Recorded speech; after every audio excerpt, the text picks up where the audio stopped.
We live. All black everything. Come on in, tell a friend. Hey, we back. All black everything. We back with Rebels Against Slavery. Right where we left off, chapter one. This is all black everything. Like and share, subscribe, do the thing. Put your thumbs up like you're hitchhiking. You know how we do. I do not own rights to the music. It's the king. Most deaf, we just keep it popping in the background, just have something going. But we back. Rebels against slavery. Tell a friend, come on in and tell a friend. It's all gravy. Thank you for tuning in and checking us out. And it starts day-to-day resistance and early revolts. During the 16th century, the New World opened for European colonization. The Caribbean islands' hot, humid climate and rich soil combined to create excellent growing conditions for sugarcane. Gradually, it became established among the European powers that slave labor would be used to do the back-breaking work that was required to grow and process sugarcane profitably. At first, the colonists tried to enslave the indigenous people they found there, but the planters ran into a wall of resistance. The Indians, as they were misnamed by Columbus when he believed he had reached India, ran away into the mountains or died from disease or exhaustion. Then the importation of African slaves became a viable alternative. Slavery was well established in Africa and the Middle East. Arab dealers in cooperation with warring African kings provided a steady supply of captives for the European slave market.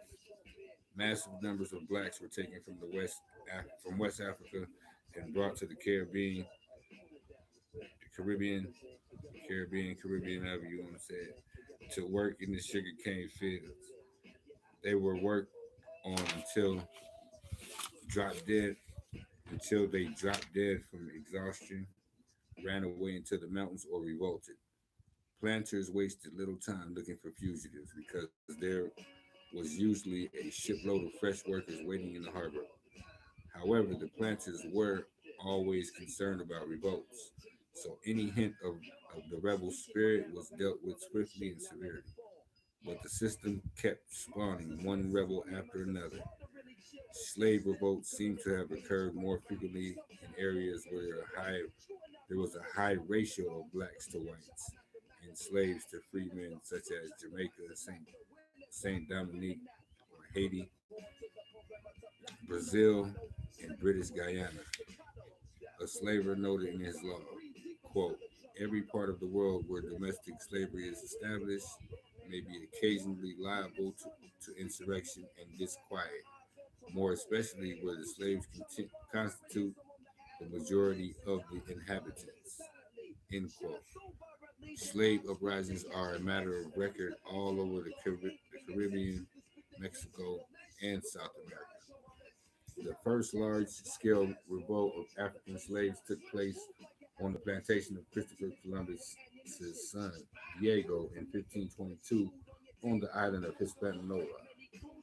As early as 1546, slaves mounted a significant revolt in Mexico. There were several others in Venezuela between 1552 and 1556.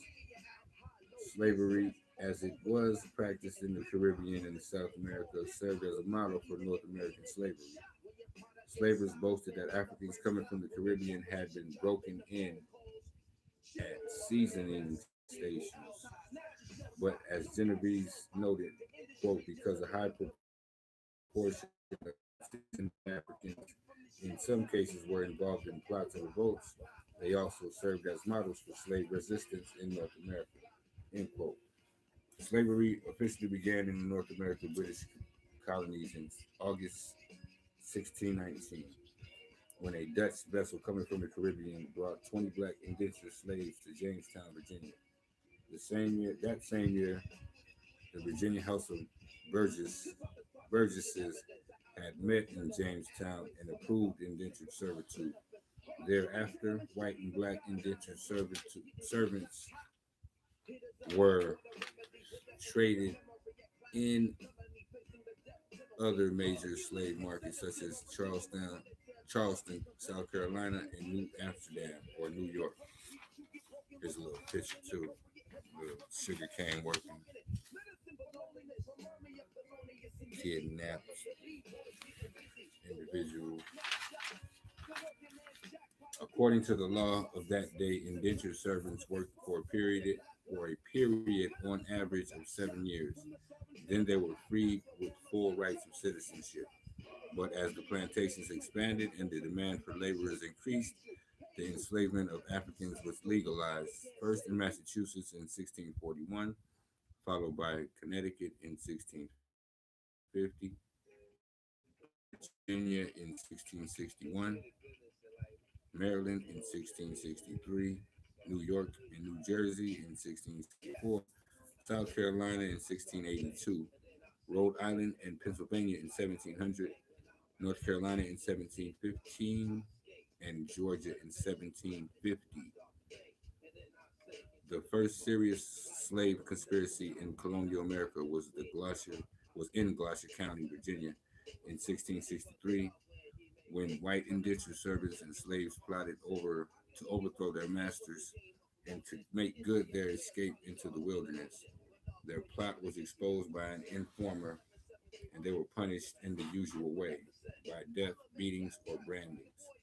After this and several other incidents, slave masters quickly realized that they couldn't allow white indentured servants and slaves to become allies. So every effort was made to keep the two groups separate and in conflict. Sound familiar, huh? Sound familiar, huh? A series of slave laws was adopted restricting the rights of slaves and free blacks. One law passed in 1664 forbade interracial marriages between blacks and English women. This law stayed on the books of some states until the early 1970s. Hmm. By the mid 18th century, chattel slavery was widely practiced throughout North America. Chattel means property. Blacks were owned by their masters. They could be bought and sold in total disregard and denial of their humanity, with no likelihood of freedom for themselves or their children. According to several historians, the slavery that evolved in the colonies was designed for maximum economic gain and supported by the belief in the argument for the inherent inferiority of Africans because of color and physical type, race, and racism. In 1884, wood carving showing African captives.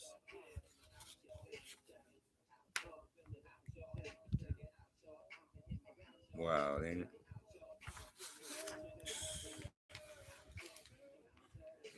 Let's see here.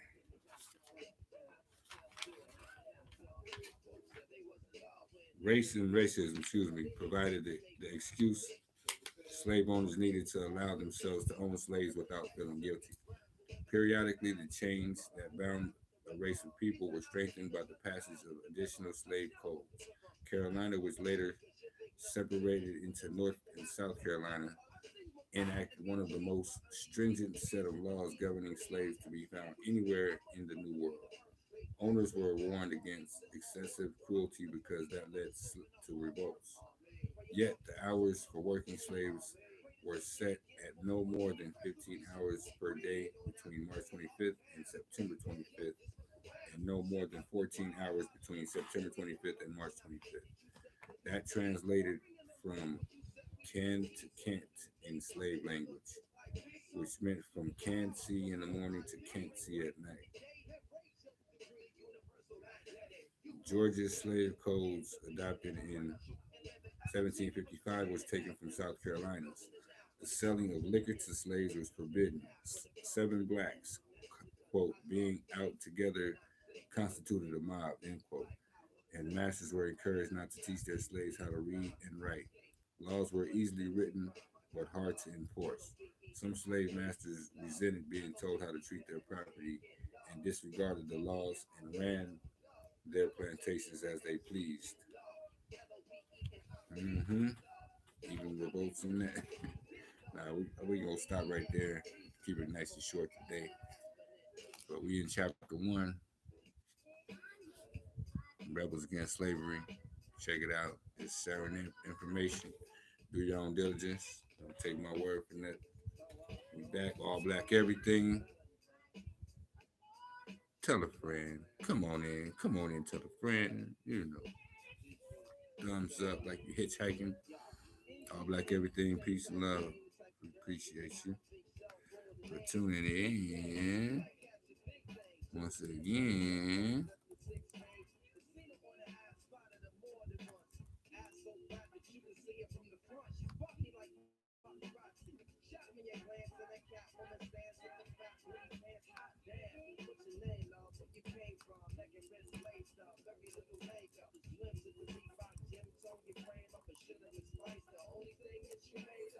Mm-hmm. Yeah. Yeah.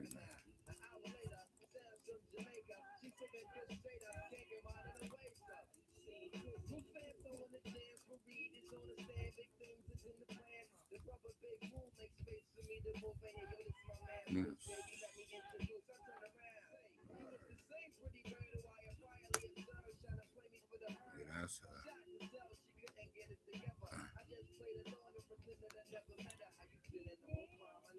That's series.